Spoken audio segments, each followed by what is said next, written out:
Alrighty, sorry to keep anybody waiting, if anybody's waiting. Yeah, so let's get right into it. As you know, the details are in the description box, as well as links if you want to have links to the articles or support liberationnews.org. The opinions after the readings are my personal opinions, my own analysis. Feel free to contribute to the conversation if you like through the comments. And that's it. Let's get going. Oh yeah, as you see the banner in the bottom, no ads here, just a leftist read-along. Please share. Um, this is not monetized. Not trying to get rich or make money out of this. Just trying to produce content that people might be able to use.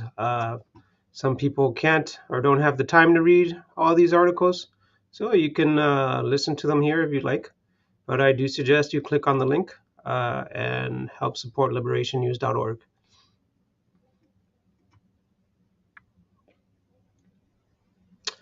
Again, apologize for the delay.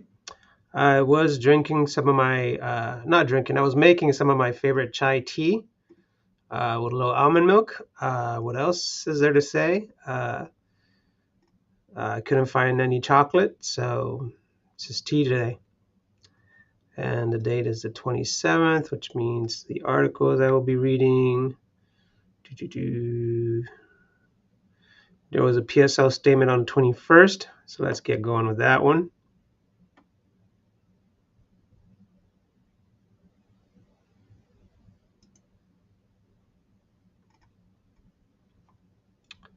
All right, let me check the audio. Audio's good. 1 2 1 2.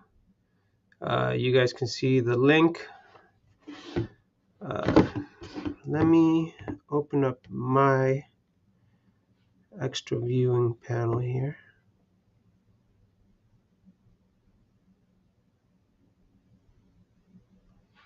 All right, This way I can make sure there's no live interruptions.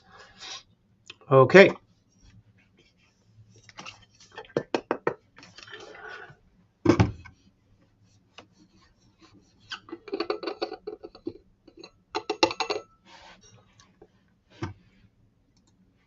First article reads as follows. PSL statement, the U.S. blockade plunges Cuba into darkness. Article by Party for Socialism and Liberation, October 21st, 2024. Light 2-minute read. And the article reads as follows. Cuba is facing a profound crisis in its electrical system as a consequence of the brutal and tightening blockade imposed on the country by the U.S. government. Starting on Friday, Cuba has been suffering from a nationwide blackout. Emergency efforts by the government have led to the restoration of power in some areas, and tireless work is underway to continue improving the situation. But that progress is imperiled by persisting shortages as well as Hurricane Oscar, which made landfall in the east of the island on Monday. The main immediate cause of the blackout is a severe shortage of fuel necessary to operate electrical plants. As has been the case for over 60 years, the U.S. government is trying to portray the hardships caused by the blockade as inherent failure of the Cuban Revolution, but it is not, quote, mismanagement, end quote, or a socialist system that prevents fuel from being imported into the country. While the blockade has been in place for generations, the severity of the U.S. economic war on the island often varies from administration to administration. As part of the intensification of efforts to strangle the Cuban Revolution, the energy sector was one of the main targets of the 243 new measures imposed during the Trump administration. In 2019, new measures targeted two Cuban enterprises called Metales, Cuba Metales and Panamericana, which were central to oil and gas purchases. Since then, the importation of fuel has been an even more profoundly difficult task for Cuba, and the system finally reached a breaking point. These Trump-imposed measures have been maintained by the Biden administration. The economic situation is also badly affected by the ridiculous inclusion of the country in the State Department's list of, quote, state sponsors of terror, end quote. The pretext of this designation was absurd, citing Cuba's role in supporting peace talks between the Colombian government and guerrilla groups. It is even more ironic now that the U.S. government has armed the biggest terrorist regime in the world, Israel, and as it conducts a genocide against the Palestinian people.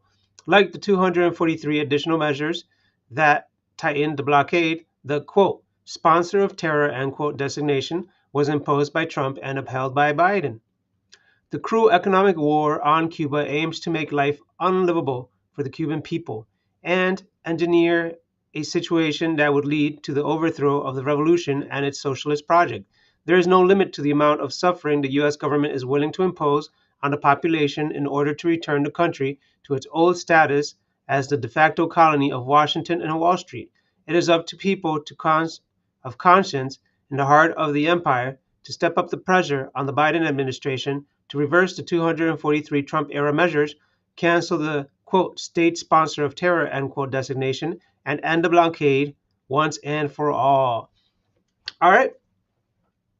My one key focus or analysis on this article is that, time and time again, people tell you to vote for the left, quote unquote, left party, which are the Democrats, which are neoliberals, which are not left. They're just centrist economically, perhaps further right than we want to admit most of the times. The Democratic Party is a capitalist party. Capitalism is fascism.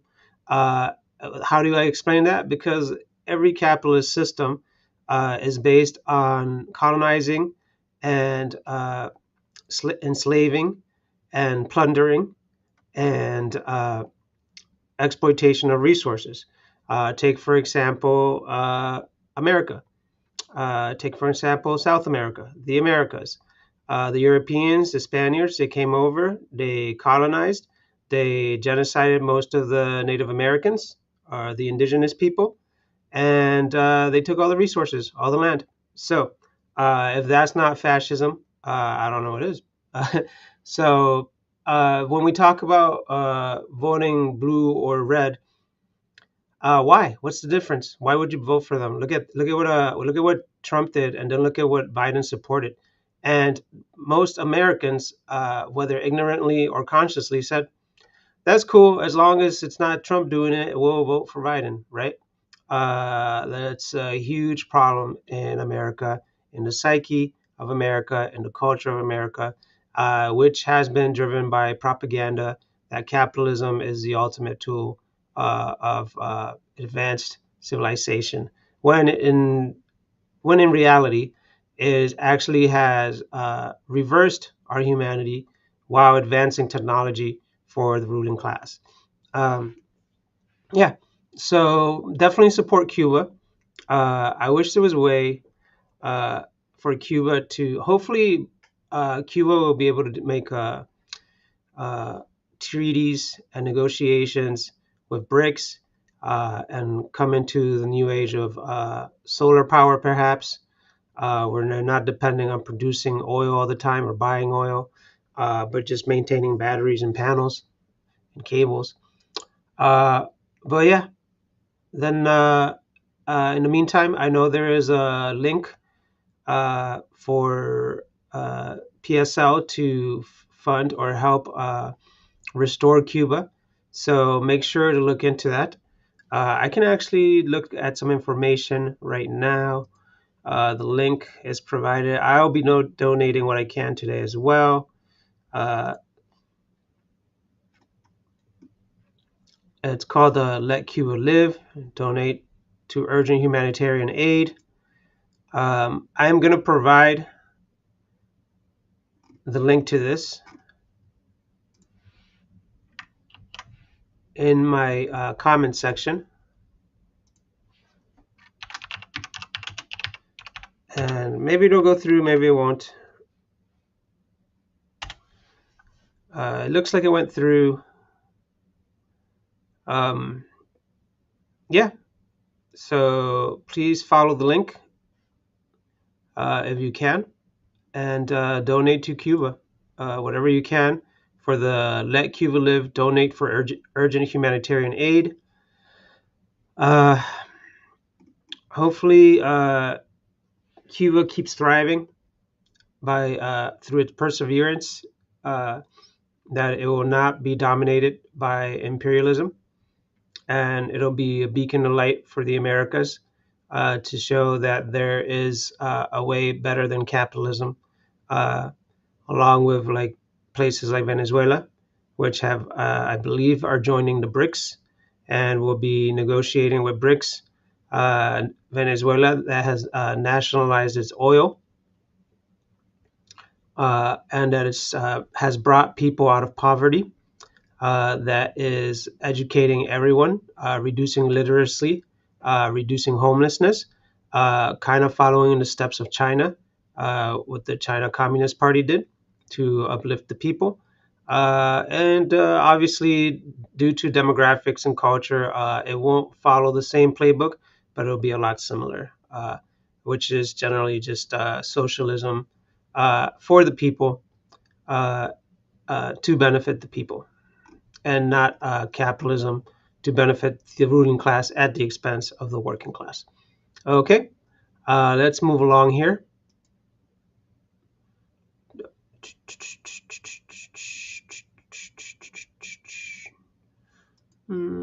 Yeah, let's get it. Let's get it done here.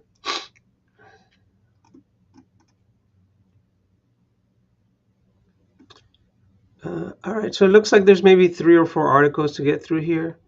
October 20. Nope, 4 articles still. This one right here.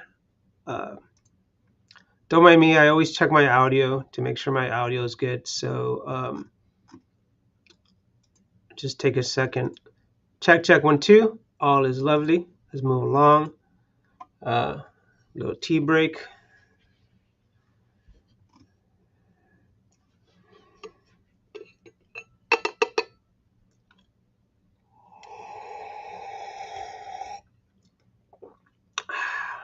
Oh, so good. For anyone that doesn't know, I'm not big on going to coffee shops unless it's to meet somebody and hang out and talk and chat, unless they want to come over. But I just buy chai tea, make my own chai tea kind of lattes, or just chai tea with milk or with almond creamer. Just a little tidbit: give up milk. Don't drink milk. Drink almond milk if you have to, or oat milk. Way healthier for you. Way healthier for your digestive system. Uh, there's a lot of science reviews out there showing that regular milk that comes from a cow is not meant for people. It's unhealthy for you. So try something different. Try something more natural. I know everything has its own negatives, like almond milk. Perhaps it takes a lot of water to grow, but it is healthier for you, and I don't think it's as destructive as raising cows. Um, so it's a good alternative, and it's healthy. Um, The algorithm here will probably post that I am spreading misinformation for telling you not to drink milk, something ridiculous like that. But yeah, I have switched to almond milk. It's been over a year now, over a couple years that I stopped drinking regular milk and have been drinking almond milk. And it's been great. It's been great. I've been doing almond creamers, almond milk, oat milk, and still healthy, still doing good. All right, this next article, it seems like it's more of a video post, but I'll read it. It's called Video. The Two-Party System Has Failed Black Men, a dialogue on the need for a new system. Okay, so it's a link to a video that was provided where Eugene is hosting a conversation. Let me read the description to it. Both the Democrats and Republicans are making a mockery out of the issue that truly matter for Black America. It's clear that neither have nor have ever had a program for the Black working class. The critical dialogue features four longtime organizers on why we need an entirely new system. Bullet point Eugene Puryear, author of Shackled and Chained: Mass Incarceration in America. Bullet point Hiram Rivera, a longtime organizer in Philadelphia. Bullet point Dr. Jared Ball, author of, quote, The Myth and Propaganda of Black Buying Power, Media, Race, Economic, end quote, and host at Black Liberation Media. Bullet point Cameron Hurt, organizer with the Claudia and Karina Vote Socialist campaign. To learn more about the Vote Socialist campaign and our program for Black America, visit the campaign's website. And there is a link to the campaign's, a hyperlink to the campaign's website here at the end of the sentence. Let's just listen to a little bit of this. I'm not sure you'll be able to listen to the audio. Uh, So let's go ahead and get started, folks. What's up, everybody? Really excited for tonight's discussion. I think it's going to be a really fruitful one. So, like I said earlier, there's still time. Invite your friends. Share this everywhere you can. We're going to get into some really deep topics. It'll be a great conversation. And just to introduce everybody, my name is Cameron. I'm an organizer with the Claudia and Karina campaign. Proud to be an organizer and happy, very proud, very happy to be joined by these three brothers who I've had the honor of building with in various struggles for justice at different times. So we got Eugene Puryear, an amazing journalist, author of Shackled and Chained: Mass Incarceration in America. What's up, Eugene? How you doing? Doing well, thank you. Happy to Of be here. course. Of course. Excellent, excellent. We got Hiram Rivera, a longtime community activist from Philly, a founder of Black Men Build. Please welcome Hiram. How you doing? I'm good, brother. I'm a long-time organizer. I ain't no activist. I'm an organizer. Longtime organizer. Here we go. all right, so I shared the first minute of it. I don't know if you can hear the audio or not. I'll have to look into that later. I'm not used to or accustomed to sharing full videos since I just want to move along with the articles. But that's part of it. That's a PSL intro. I highly recommend. Save that video, watch it, listen to it whenever you can. It's only an hour long, so you can probably get through it in your daily commute in just a couple of days. All right, let's move back to the next article. Let me see here what happened. If there's the settings. captions, music, QR codes, chats. You likely heard the audio.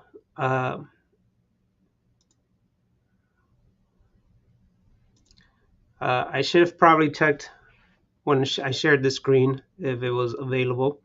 But anyways, it's not important. Like I said, listen to the audio yourself. Follow the hyperlinks and listen to and watch it. Okay, let's move on to the next article. Check 1 2. Audio is good for me. Behind Musk's. Oh, this is a good one because I am a big fan of Musky Musk. Not really. Uh, Not a huge fan whatsoever. People like him annoy me because so many people worship him. And that is the brain rot of capitalism, having people worship people that have their boots on your neck. The guy is a huge ruling class ghoul that exploits the heck out of its working class. Very anti-union. If it was up to him, a libertarian would probably win, and he would make all his cars and in prisons through cheap slave labor. Okay, so that's my thoughts on him before we even start. Article title is Behind Musk's Vote Buying, the Dictatorship of the Billionaire Class. Article by Walter Smolarek, October 23rd, 2024. And this is a picture of Trump, of Musk in his classic black suit with a weird giant's car in his neck and his bad hair plugs on his head. Okay, let's carry on. The photo, Elon Musk in 2022, public domain. Article reads as follows. Elon Musk is trying to buy the election for Donald Trump. This is far from the first time a billionaire has tried to get his favorite politicians in office. But now Musk is using a tactic that sets him apart from other ultra-rich donors, openly buying people's votes. How Musk's scheme works. Musk presents his vote buying scheme as a petition in support of free speech and gun rights. If you sign the petition and live in a swing state, you get $47 or $100 if you live in the especially important swing state of Pennsylvania. If you refer a friend to sign the petition, then you get paid too. And then one lucky Pennsylvanian who signed the petition will win a daily lottery and receive $1 million. All right, let's read that again. Let's read this plan, what he's doing again. Musk presents his vote buying scheme as a petition in support for free speech and gun rights. If you sign the petition and live in a swing state, you get $47 or $100 if you live in the especially important swing state of Philadelphia. It's almost like he's saying that your Philadelphia vote is worth $100 or your Philadelphia support is worth $100. But any other swing state, you're only worth half of that. That's almost like your vote's only worth half of that, right? All right, continue reading article as follows. To sign the petition, you have to be a registered voter. Many political operatives this election cycle believe that the margin between Harris and Trump will be so close that the outcome will be determined by who can convince small numbers of people who typically do not vote to come out to the polls. The quote petition end quote essentially pays people who lean towards right-wing ideas to register to vote. And then petition signers' personal information is fed into Musk's lavishly funded turnout operation, which bombards the newly registered voters with nonstop messages to get them to actually cast a ballot on election day. Experts generally agree this is illegal. Federal law bans accepting payments to register to vote and explicitly mentions lottery chances as a banned form of payment. But Musk doesn't care. His army of lawyers will keep him out of serious trouble. And by the time there are any legal consequences, Trump might be the president. Again, back to the top of this article here. So What about regular red state or blue state voters that aren't in swing states? So their support for what he believes is right are worth $0? It's almost like Musk is laughing in your face as a Republican or as a Democratic voter or as a citizen or as American in general, saying that you are worth $0 to him, that you are worth nothing. But if you live in a swing state, uh, you're worth 47 bucks. If you live in Pennsylvania specifically, you're worth $100 for your vote. All right. That should be insulting to every American that he thinks he can buy you like that. Not just Musk. Back to the article reading as follows. Not just Musk, the billionaire class owns the elections. Even though they can be complicated and unpredictable, elections actually help the billionaire class exercise their dictatorship over the rest of society. It promotes the idea of, quote, the consent of the governed, end quote, that the politicians in charge have a mandate from the people and provides an outlet for dissent that doesn't challenge the fundamental power of the capitalist. Open dictatorship that relies solely on police state violence is a more unstable type of rule that is more likely to be overthrown. Using the power of the media, the courts, and other institutions that shape consciousness and the law, the ruling elite are able to restrict choices so that virtually all of the candidates who can realistically win are friendly to their interests. But to give the appearance of free choice, there are rules in place to limit how millionaires and billionaires can use their money to boost their preferred candidate.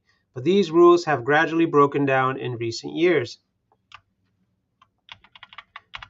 In 2010, the Supreme Court's decision in the Citizens United case led to the creation of a type of fundraising organized called, quote, super PACs, end quote.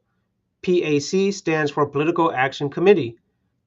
There would be no limits to the amount of money someone could donate to a super PAC, and the only limitation was that super PACs were not allowed to directly coordinate their activity with the official campaign apparatus of a candidate. The organization Elon Musk is using to pump tens of millions of dollars into the Trump's campaign is called, quote, America PAC, end quote, which is a super PAC. Another ruling in 2014 in a McCutcheon case eroded limitations on how the super rich can donate to the Democratic or Republican parties themselves.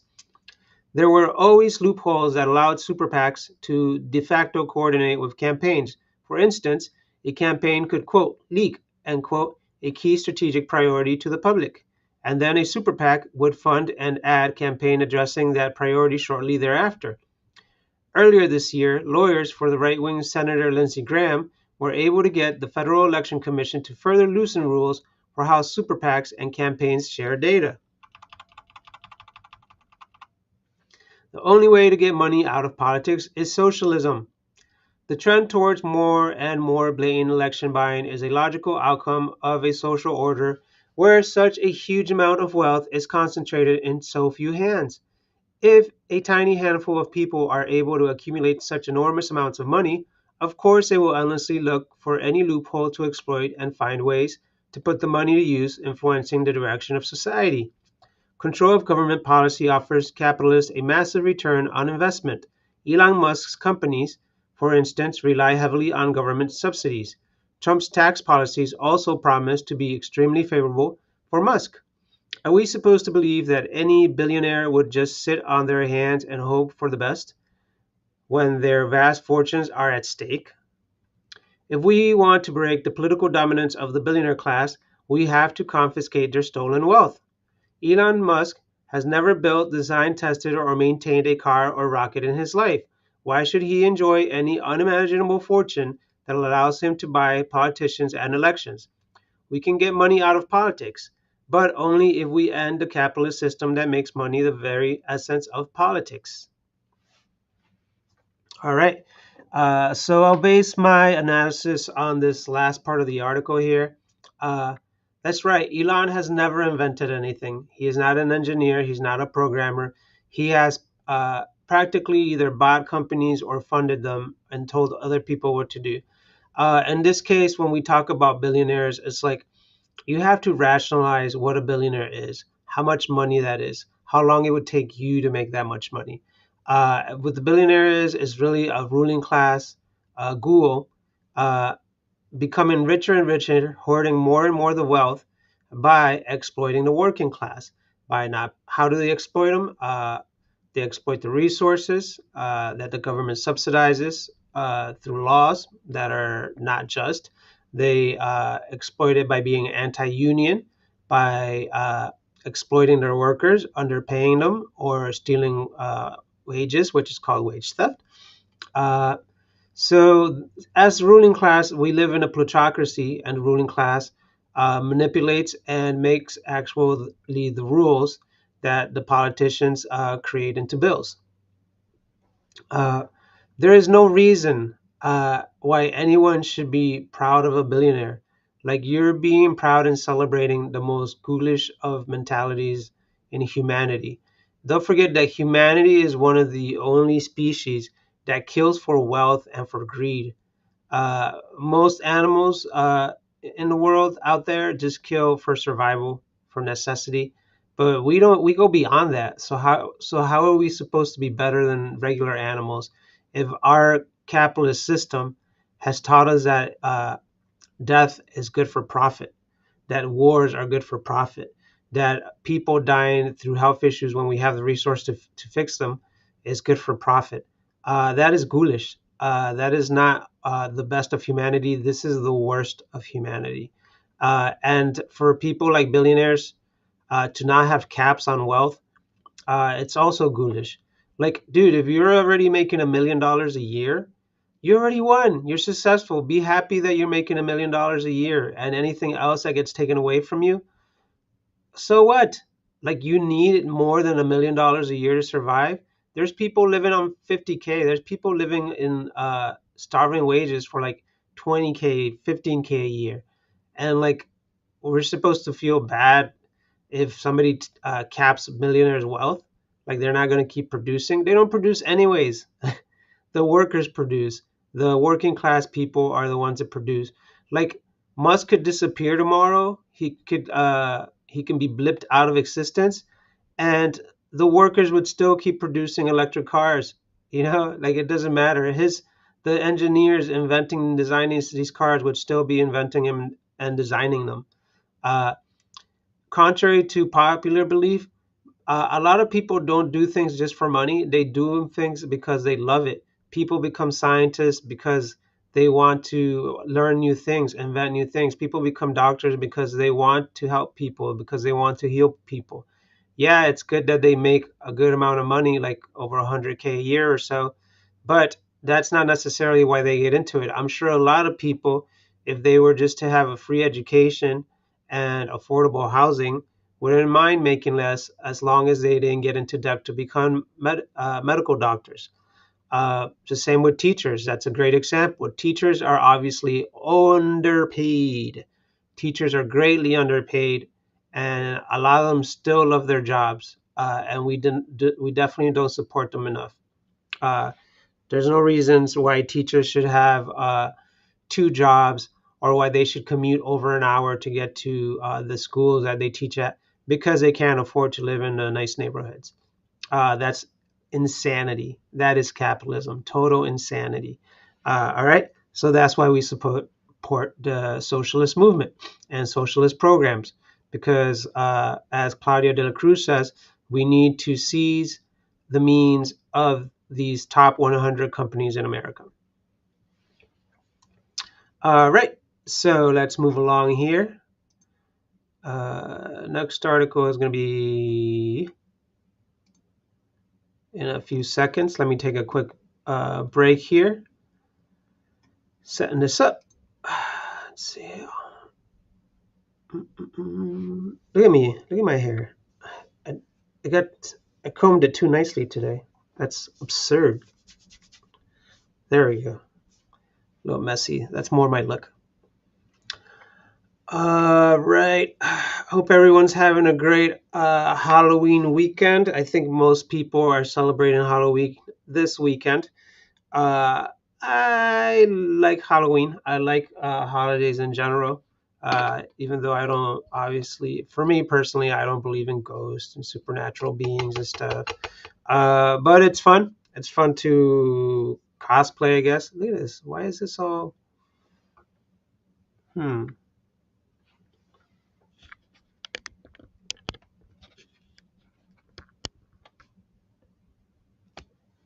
Is that better? No! Maybe this is better. Oh no, too much headspace there. There we go. A little less headroom. It's okay if it chops off a little bit of my head. Perfect. Yeah, Halloween's fun, man. People get to cosplay. It's the one time a year where it's normal to walk around the city or the streets or your neighborhood dressed as Batman. Even if you're a chubby or anorexic or underweight Batman, uh, if you're anorexic, look into it. You shouldn't be. Uh, but yeah, Halloween's chill, man. Everyone have fun out there this weekend. I might go just cruising around on Halloween evening uh, just to see all the cool costumes out there.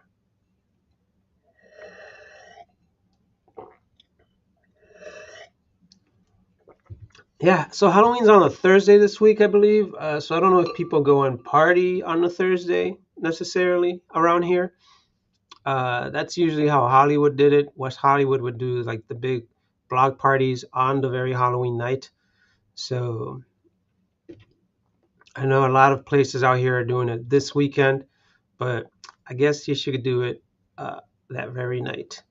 And it's not an issue as long as you get to bed by midnight so you can go to work the next day or take Friday off, I guess. Who knows? All right. Enough of my tangent on Halloween and how awesome it is. Let's move on to the next article. Audio check 1 2 1 2. Audio is good. All right. This article headline is The Battle for Chicago's Schools, a referendum on public education in 2024. Uh, article is by Aviva Levine and Nino Brown, October 23rd, 2024. It's a fresh article just a few days ago. All right. The article reads as follows. The November elections for Chicago's partially elected school board are not just a routine exercise in civic governance. They are a potentially divisive moment in the battle for the future of public education in Chicago. These elections pit two competing visions of education against one another, one rooted in the neoliberal, corporate-driven model that has dominated Chicago public schools for decades, and another based on grassroots progressive policies that prioritize the needs of working class, Black, Latino, and immigrant communities. In many ways, the 2023 mayoral elections in Chicago were a referendum on public education as former CPS CEO Paul Valles squared off with former teacher and Chicago Teachers Union organizer Brandon Johnson. Johnson is no socialist by any means, despite the right-wing slander. The social and political forces that coalesce to push for his election, however, overlap with the base of support for working class and socialist politics, labor unions, social movements, youth, and people of color. In order to grasp the essence of the struggle being played out over education, arguably any struggles in politics, we have to look deeper to the class essence of the matter. The Russian revolutionary leader V.I. Lenin could gently put it, quote, people always have been the foolish victims of deception and self-deception in politics, and they always will be until they have learned to seek out the interests of some class or other behind all moral, religious, political, and social phrases, declarations, and promises, end quote. CPS and the mayoral control. CPS has a long and storied history shaped by the city's broader struggles over racial and economic inequality. For much of the 20th century, CPS functioned as an extension of the city's segregated housing and labor policies, with Black and Latino students concentrated in underfunded, overcrowded schools. The Chicago Board of Education repeatedly resisted efforts to desegregate, even as civil rights activists, parents, and educators fought for equitable schooling opportunities for all students. In 1988, the Chicago School Reform Act established In 1988, the Chicago School Reform Act established local school councils to serve as democratic governing bodies overseeing individual schools. In 1995, however, the Reform Act was amended to centralize control of Chicago public schools into the office of the mayor, then Richard M. Daley. This move, in coordination with the state GOP, represented a political backlash to the reform process started in 1988. In addition to giving the mayor the exclusive authority to appoint members to the Board of Education, the Amendatory Act of 1995 limited collective bargaining rights, enabled the board to privatize school operations, and renamed the position of, quote, superintendent, end quote, to, quote, CEO, end quote. Notably, the CEO position did not require any experience in educational operations. In fact, the first CEO of CPS was none other than Paul Valles, who served as the city budget director under delay, and would go on to oversee the proliferation of charter schools, not only in Chicago, but also in Philadelphia and New Orleans. Armed with a business-minded CEO and complete authority over the Board of Education, DeLay ushered in an era of privatization, school closures, and charter school expansion, which disproportionately affected Black and Latino students.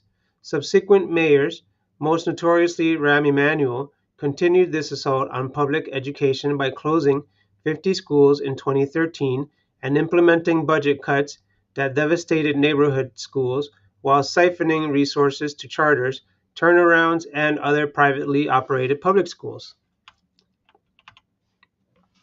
The struggle for an elected school board. The movement to establish an elected school board arose as a response to these inequities. For decades, educators, parents, and activists demanded an end to mayoral control, arguing that it stripped local communities of their democratic rights. The CTU, alongside grassroots organizations, played a pivotal role in this fight, framing the struggle for an elected board as a key part of the broader battle against neoliberalism and systemic racism. This is a significant demarcation among organized labor, especially when put into the broader context of the retreat of the labor movement as a political movement following the launching of the Cold War. In 2021, after years of organizing, Governor J.B. Pritzker signed legislation transitioning the school board from mayoral control to partially elected body. The 2024 election will be the first step in this transition, with 10 out of the board's 21 seats up for election. By 2027, the board will be fully elected, marking a significant shift in how CPS is governed. November 5th, competing visions for education. Who will win? The 2024 elections are not just about choosing school board members. They are a referendum on the future of public education in Chicago. The CTU-backed, quote, Our Schools, end quote, campaign is fielding candidates committed to fully funding all schools, addressing homelessness, hunger, and other needs which impact student learning, and ending the privatization of school workers. While some candidates on the slate are stronger than others, the, quote, Our Schools, end quote, platform is one committed to educational equity and justice, recognizing that CPS has long failed its Black, Latino, and working class students. On the other side, corporate-backed candidates funded by billionaires, donors, and pro-charter school advocates are pushing a vision of, quote, school choice, end quote, that would further privatize public education. These candidates advocate for policies that prioritize charter school expansion, increase police presence in schools, and austerity measures that could lead to more school closures and cuts to critical services. One only needs to, quote, follow the money, end quote, behind these pro-charter candidates, such as those endorsed by the Chicago Tribune, to understand exactly what, or rather, whose interests they represent. Millions of dollars have been raised by super PACs affiliated with the Illinois network of charter schools and Urban Center, two groups committed to the expansion of charter schools. Among these millions includes several donations from out-of-state billionaires, such as more than $300,000 from Walmart heir Jim Walton and $100,000 from Netflix chairman Reed Hastings. The outcome of these elections will have a profound impact on CPS. In the CTU-backed candidates win, it will mark a significant victory for working class families and could begin to reverse the damage caused by years of neoliberal policies. Conversely, if corporate bad candidates prevail, CPS could see an acceleration of privatization efforts, which would deepen the inequalities that have long plagued the district. So, what's at stake for our class? So, what's at stake for our class? For Chicago's working class, racially and nationally oppressed communities, much more than just control of the schools board is at stake in these elections. CPS serves more than 340,000 students, the majority of whom are Black, Latino, or from working class families. The quote, Our Schools, end quote campaign represents a vision of public education that centers these students and their communities, ensuring that schools receive the sources they need to succeed. One need not agree on every single political point of every member proposed on this slate. However, if pro-corporate, pro-charter candidates gain control of the board, it could result in further cuts to public schools, leading to larger class sizes, reduced services, and deepening reliance on charter schools that lack the accountability and oversight of neighborhood schools. For working class families, this would mean fewer opportunities for their children to receive a quality education, perpetuating cycles of poverty and inequality, ultimately betraying the historical legacy of the civil rights and the Black and Chicano power movements that laid the basis for our struggle today. There is an unbroken link between those struggles of the past and the ones of the present. This election will be a showdown between the forces of capital and labor. And the question confronts us all. Which side are you on? November 5th, showdown at the ballot box. After over a decade of determined struggle, led principally by the CTU and community allies, the people of Chicago will be able to cast their ballots for a school board that seeks to strengthen public education. The consequences of this election will be felt most acutely by Black, Latino, and working class students whose future depends on a fully funded, democratic, and accountable public school system. For those committed to the struggle for social and economic justice and to defeat the legacies of Jim Crow, segregation, and corporate domination, the school board elections must be taken very seriously. Yet, while the upcoming elections offer potential for change, they also reveal the limits of bourgeois democracy. In a system that claims to serve the people, it is both ironic and hypocritical that billions are allocated for war, occupation, and supporting Israel's colonization of Palestine, while Chicago struggles to fund public schools and pay education workers fairly. In the past 5 years, taxpayers have shouldered nearly $400 million in police misconduct settlements.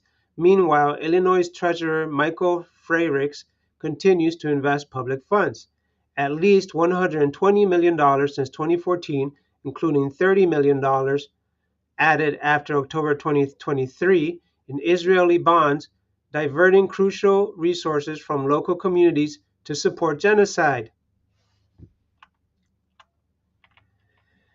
Despite growing discontent with the U.S. government's support for Israel's genocide of Palestinians and the ongoing crimes of police, capitalist democracy fails to provide working people a real say in where their created wealth is spent.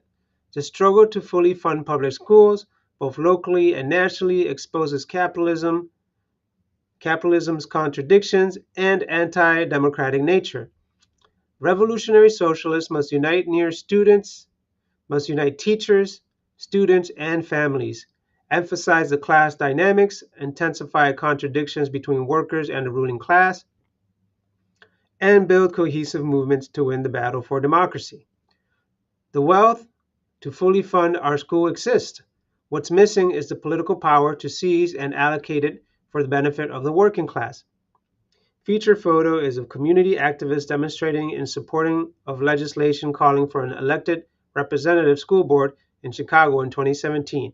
Liberation photo. Yeah, man. Again, plenty of resources, plenty of wealth. We could say, hey, we could tax the rich more just in Chicago just to fund all the schools properly. We're doing it here in Massachusetts is doing it. They're taxing any millionaire 4% over their $1 million wealth every year, and this is helping to make community college free in Springfield, and it's helping to make the bus routes free, so that it is a sort of a socialized uh, project to help the community, uh, as it should be. Why shouldn't the people that are making over $1 million pay for the bus lines and for the schoolings? It's their workers that use the bus lines and go to the schools, right? It's the working class. So, and the working class is obviously the ones working for these millionaires. So, yeah, you should pay your share fare to make society better for the communities. Uh, in regards to public schools, it is such blatant racism to say, and classism, for the ruling class to make up these rules where a public school in a poor neighborhood is less funded than a public school, say, in Beverly Hills. No, across the board, across the United States, all schools should be funded equally the same to have the same standards, the same quality education, the same quality books, the same quality desks, chairs, rooms, same quality lunches as well. Lunches should be free. There shouldn't be memes tested lunches. This is ridiculous. Just feed your students, feed the children of America a proper meal, healthy lunches, not decrepit, smelly, nasty frozen pizzas and Pop Tarts. It's crazy. It's crazy how the ruling class really normalizes this disgusting way of treating humanity, and Americans buy it as free capitalism. It's absurdity. Uh, yeah. But once you put it into context with people, once you speak one on one with people and show them how absurd it is, they tend to agree with you. They tend to say, yeah, why is it that these billionaires get major tax breaks and subsidies, and they can't even properly educate the children, properly feed the children? Children in public schools, all children deserve actual good counselors, plenty of counselors, not just ones based on budgets that are busy most of the day just doing paperwork. No, they deserve good counseling for traumas, PTSD, ADHD, ADD, whatever. They should be fully funded hospitals or mini hospitals in the schools to help students. Yeah, this is absurd. Students nowadays don't even need to carry real books. They could all carry tablets. Uh, it's bananas. It's insanity. How so many things can be so well improved, but they're just not, because people don't have the imagination, or they're so propagandized that they don't have the ability to imagine something better, to fight for something better, to demand better for their children, even for the working class. So yeah, I hope Chicago goes all the way here, and they turn this away. They turn this around so that we can get rid of charter schools. which are totally means tested and totally ghoulish, just for profitable, for-profit schooling that really doesn't focus on the education of the children, but more on standardized tests and making profits.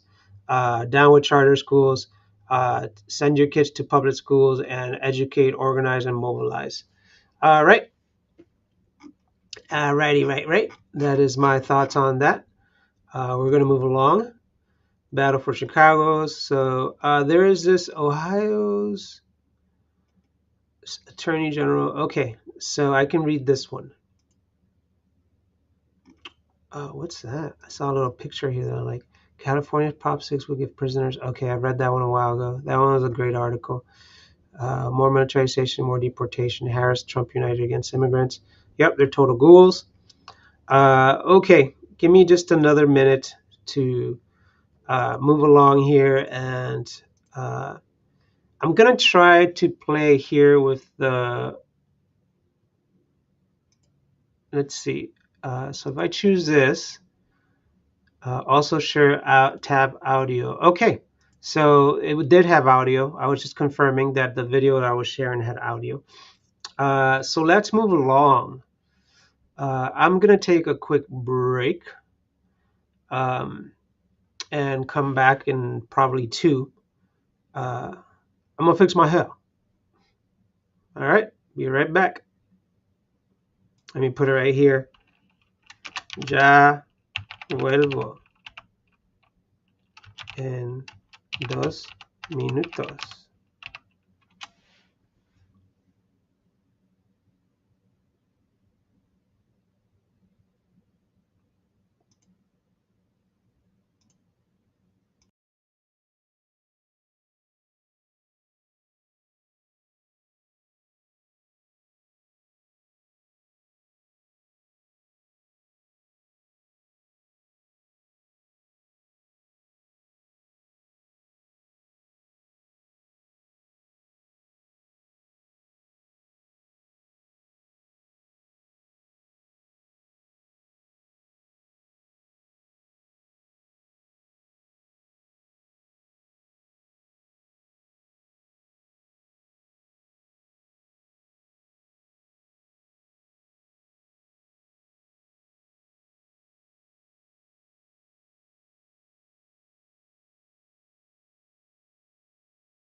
All right, I'm back.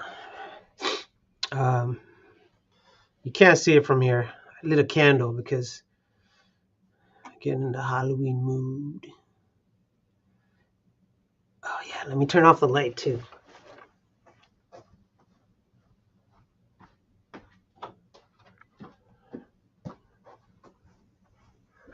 Oh, so now it's a little spooky. I'm gonna change the color too. Oh, that's too annoying.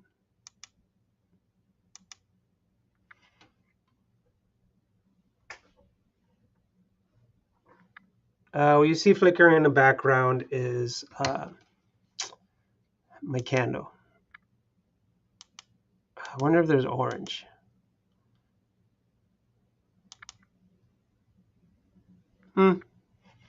That's close enough to orange.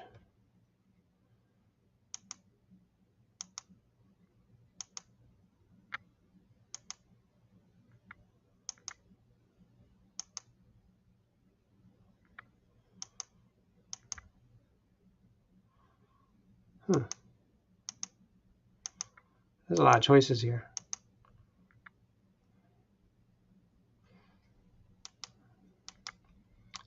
That was probably going to be the closest to orange, but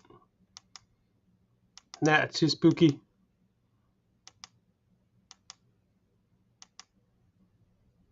Fine. We'll go with this. We'll go with spooky red, or crimson red, or commie red. All right. Just going with the Halloween vibe here. Let's see. Let me check audio. Audio check 1 2 1 2. Audio's good. Yep, audio's good. All right. Fresh article, fresh out the oven here.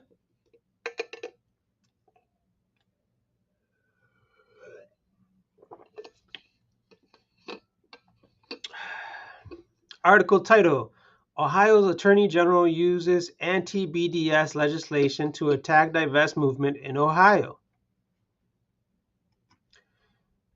Article by Carly Riggins, October 25th, 2024. Article reads as follows.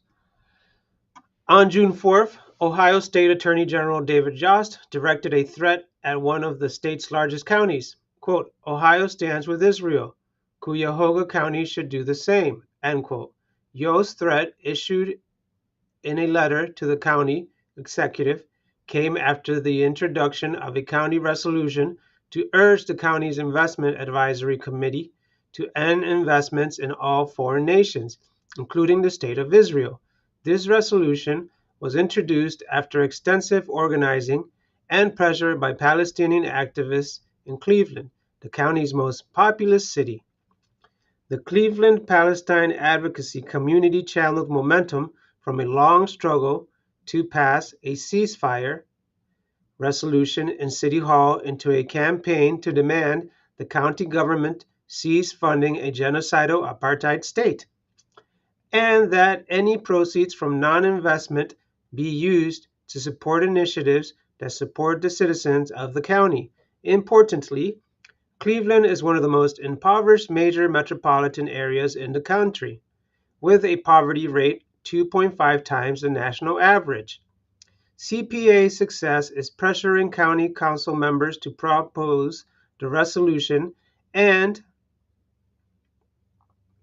the proposal's resonance in the community led Yost to intimidate the county into shelving the resolution.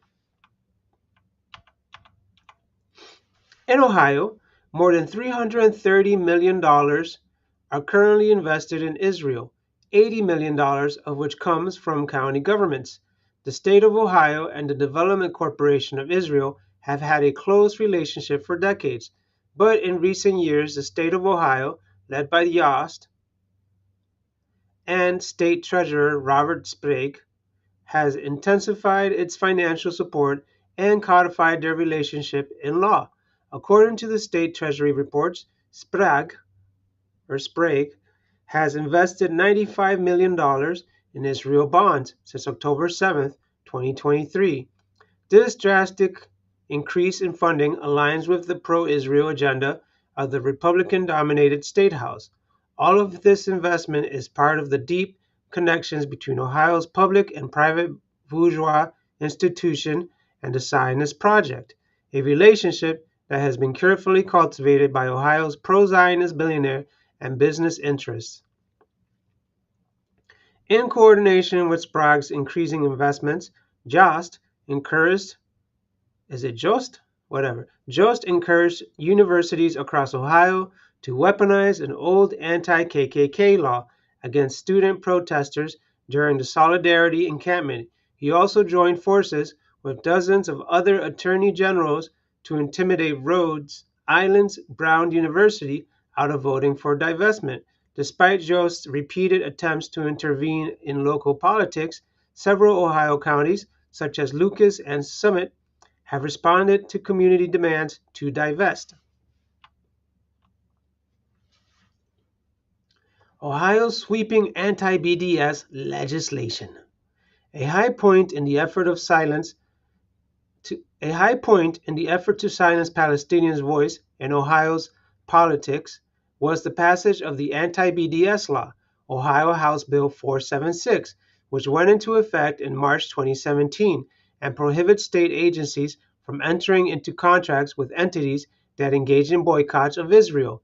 The law defines a boycott as, quote, engaging in refusal to deal, terminating business activities, or other actions that are intended to limit commercial relations with persons or entities in a discriminatory manner, end quote. It goes on to specifically include, quote, decisions based on business or economic reasons, end quote, as well as boycotts which are applied, quote, in a non-discriminatory manner, end quote. The bill was primarily sponsored by the Ohio Representative Kirk Schuring and was co-sponsored by 13 other officials. At least 9 of the 14 sponsors enjoyed all expensive paid trips to Israel through the Negev Foundation prior to the introduction of the bill. The Negev Foundation is a Cleveland-based nonprofit which, according to its website, believes in the, quote, visionary foresight of David Ben-Gurion, end quote, the founder and first prime minister of Israel. Ben-Gurion was openly genocidal, saying, quote, we must do everything to ensure the Palestinians never do return, end quote, and, quote, we aim to smash Lebanon, Transjordan, and Syria, end quote. Jost has weaponized this anti-BDS law in an attempt to deter Ohio counties from formally seizing investments in the state of Israel. In his letter to Cuyahoga County, Jost asserts that, quote, the state of Ohio has expressly prohibited government actors from boycotting, directly or indirectly, any jurisdiction with whom the state can enjoy open trade. This includes the nation of Israel, end quote. However, the resolution was deliberately written broadly so as not to risk violating HB 476. The resolution, introduced by Cuyahoga County Council members, would have prevented investment in any foreign entity on the grounds of financial prudence. This does not mean the standard of the definition above. This does not meet the standards of the definition above for a, quote, boycott, end quote, and additionally includes the reasoning of purely financial considerations. After all, Israel's bond rating by credit agencies is rapidly deteriorating into, quote, junk, end quote, status. Nonetheless, the Democrats on Cuyahoga County Council capitulated to Yost without question.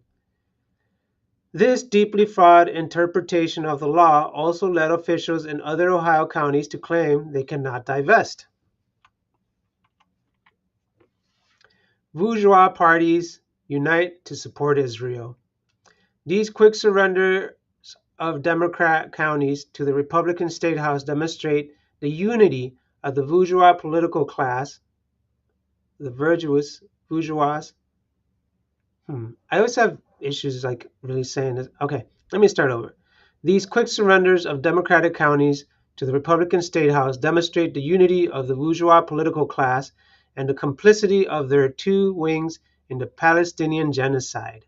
CPAC organizers raised a legal and reasonable proposal that taxpayers in one of the poorest metropolitan areas in America not be forced to pay for genocide, but the bourgeois state has responded with legal threats and outright police violence. Still, organizers show up at the county council meeting week after week. A variety of tactics have been employed to pressure the county to reevaluate the shelving of the resolution, packing public comment, civil disobedience, such as noise demonstrations both inside and outside council chambers, and even a rally outside County Executive Chris Ronay's home. CPAC has also collected thousands of signatures and done regular phone banking to encourage supporters to show up to county meetings.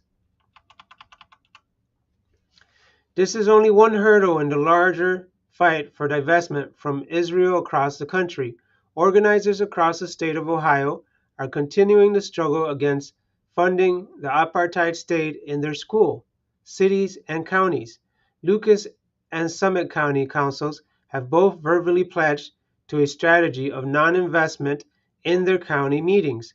Several other divestment campaigns in Ohio. Several other divestment campaigns in Ohio have kicked off at universities and in local governments. While the struggle is large and will take time, the indefatigable, let me say that, the indefatigable resilience of the Palestinian resistance and exceptional brilliance found in working class unity keeps organizers sharp and prepared to cut out U.S. financiers' backing of genocide and apartheid. Feature photo. Protesters march from Case Western Reserve University to the main campus of Cleveland Clinic to protest those institutions. Investment in the genocidal apartheid regime on October 18th, following the massacre at the Jabalia refugee camp in Gaza. Liberation photo. Yeah, man, it's so ghoulish. Like my analysis on this based. Let's rant a little about both parties. So both party politicians have no issue funding the genocide of Gaza, of the Palestinians. As you can see from this article, these politicians unite to buy bonds and to fund it. So they have no issue profiting from wars on innocent people, from the genocide of innocent people. This is fascism. This is a clear example of fascism, of a clear example of what fascists are. These are people that don't care about a certain race or a certain nationality or a certain culture. All they care about is the profit that comes with the domination of Israel over the Middle East. So, in turn, Zionism is also fascism. Block me if you have to. This is the fact. All right? Uh, it is quite ghoulish. It is quite absurd. It is quite disgusting, inhumane. It is below humanity to support these kinds of atrocities, these kinds of war crimes. We need to learn to be better, to move forward, to be better people. Uh, there's always room to improve for humanity. But for humanity, as I'll say it again, we are the only species that has no issue or seems to have no issue or seems to enjoy turning the other way, to look away when it comes to making profits, killing people, war crimes, destabilizing people for profits, for excessive comforts. Uh, Animals, regular animals, cats, dogs, wolves, they don't even do that. They kill when it's necessary to eat. To eat. Some animals, like vegetarian animals, don't even kill. They just eat, and they don't kill each other. They just defend themselves when they need to. Uh, but we are the only species that goes above and beyond to kill other people, and we justify it with our religions or ideals, and then say that it wasn't for profit; it was because it was just. And it's disgusting. It is a disgusting flaw in humanity, uh, intensified and amplified by ghoulish systems like capitalism. All right. And imperialism. It needs to end. We need to move on. We've advanced enough with technology, with science, with the arts, so that we no longer need capitalism. Capitalism is no longer beneficial, but it has become and has generally always been detrimental to the mental health and the soul of humanity. All right. That is my analysis on that. Uh, Please make sure to check your local organizers.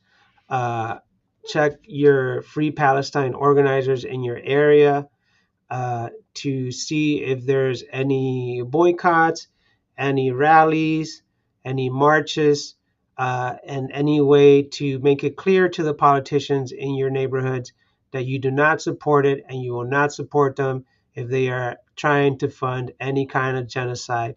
It is important for the communities to come together, for people to become more active in politics and actually activate and push for things that they find necessary. If you are apolitical, well, you are very privileged to be beneficial, to have the ability to ignore issues in the world. If you're apolitical just because you think you can't do anything about it, then it's unfortunate. I'm sorry that you have such a nihilistic view. Hopefully, you can come around and actually fight for what you think is morally just. Okay. Don't forget that it doesn't matter if you believe in politics or not. Politics is not like Santa Claus that you don't have to celebrate. Politics makes and breaks the communities. So you should always be involved. It is important to be involved in one way or another through community activism.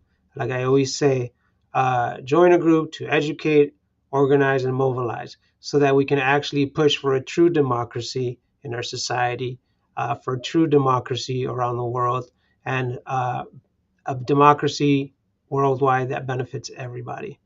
And that will not happen through capitalism. Capitalism is always the ruling class uh, taking advantage and exploiting the working class through its plutocracy, through its control and corruption of the government. Okay? And we need to take the government back for the people. The government should be the people. Democracy is control of the people over the state. All right. Well, that's all I have to say for today. Uh, Not much else popping up in here. We got a good hour into this stream. Uh, what's popping here? Let's see. No. Let's look at an org. Uh,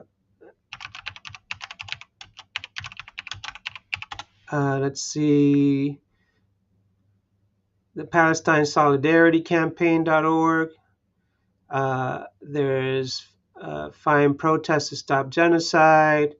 Shut It Down for Palestine is a big one. Let's see here. Okay, so I am going to share this in the comments. If you are interested in getting involved or just going to rallies,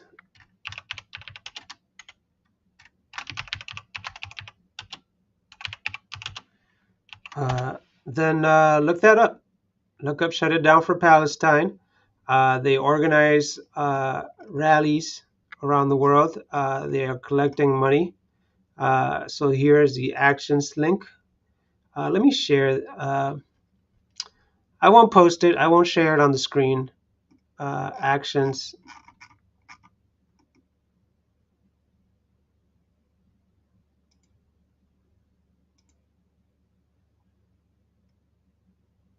So the big action is for November 2nd. No votes for genocide. That will be, I believe, this Saturday. And people are organized. Okay.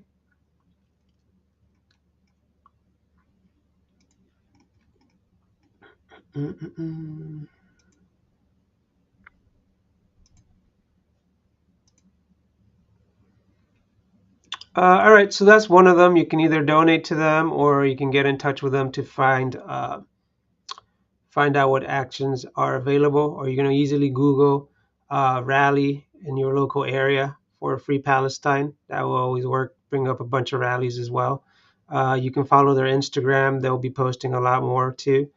Not much else to say today. Let's switch these colors. That's a little better for me. I like that one. What's up with this lens? There it is. Lens is acting funky today. Alrighty. Everyone have an excellent day, excellent weekend, excellent Halloween festivities. Be safe out there. Don't drink and drive. If you do drink, if you don't drink, have fun. If you do drink, have fun, but don't overindulge. Always have a buddy system, a way to get home. Okay. And always treat people with kindness and love and empathy. Don't forget the 4 pillars of Stoicism, which are wisdom, temperance, courage, and justice. Uh, there's also other pillars for Buddhism, Taoism, whatever religion you follow, make sure that it's a moral one and not morally bankrupt. The same with philosophies and psychologies. Make sure they are philosophies and psychologies that benefit you and are not for-profit incentives.